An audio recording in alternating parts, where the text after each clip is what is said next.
Hello, seventh graders. Let me tell you how disappointed I am that our last class, which would have been followed by the ice cream social, needed to be canceled to correspond with the cancellation of school. I always appreciate that last opportunity to talk with you. You might remember at the beginning of the year, I told you that there are two favorite things I have as being a pastor, and one of them is teaching seventh grade confirmation. And I'm so grateful that we were able to get through 16 of our 22 lessons, but not all.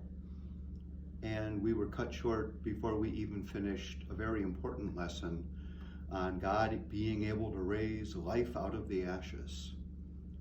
But it is what it is, and you are coping at home and no doubt finding many good ways to stay connected with each other and with all the things that you need to do for school. But we won't have that opportunity again as a class. And I will miss that very, very much. I want to thank you for your faithful participation in the group.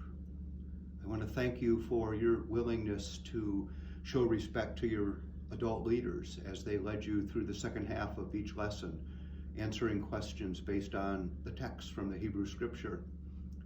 I want to thank you for your enthusiasm and participation in the course.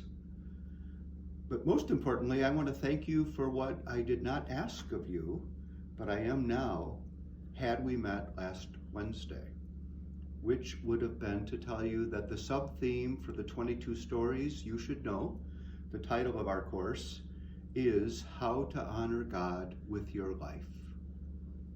And that's what I want to leave you with. How can you honor God with your life now in the midst of coronavirus? In the years to come as you move from the middle school until the high school? How can you honor God by the way you choose to behave, hopefully at least in part inspired by the 16 stories that we did take time to delve deeply into in our course? You have the capacity, the ability, and I think the enthusiasm to be representatives of God. And right now, there is no greater need than to be representatives of God as we reach out with care and compassion to one another, hopefully for only a couple more weeks, but possibly until the end of the school year. The way you relate to your siblings, to your parents, to your friends, to other adults with whom you come in contact, with everybody in our community. That's the bottom line of seventh grade confirmation. How may I honor God with my life? And I trust that you will do so. So thank you for being part of seventh grade confirmation in a truncated year.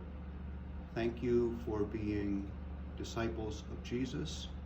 And thank you for being the light and the love of God in the world. It is so important, and I commend that to you. And I will pray for you as you make your way forward as young disciples. Thank you.